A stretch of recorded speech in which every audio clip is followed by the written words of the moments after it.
لوگو، اگر تم کو مرنے کے بعد جی اٹھنے میں کچھ شک ہو تو ہم نے تم کو پہلی بار بھی تو پیدا کیا تھا، یعنی ابتدا میں مٹی سے، پھر اس سے نطفہ بنا کر، پھر اس سے خون کا لوتھڑا بنا کر، پھر اس سے بوٹی بنا کر جس کی بناوٹ کامل بھی ہوتی ہے اور ناقص بھی، تاکہ تم پر اپنی خالقیت ظاہر کر دیں۔ اور ہم جس کو چاہتے ہیں ایک میعاد مقرر تک پیٹ میں ٹھہرائے رکھتے ہیں، پھر تم کو بچہ بنا کر نکالتے ہیں، پھر تم جوانی کو پہنچتے ہو، اور بعض قبل از پیری مر جاتے ہیں،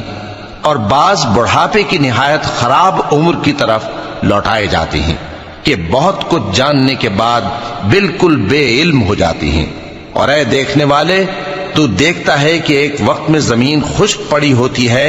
پھر جب ہم اس پر مے برساتے ہیں تو وہ شاداب ہو جاتی اور ابھرنے لگتی ہے اور طرح طرح کی بارونق چیزیں اگاتی ہے۔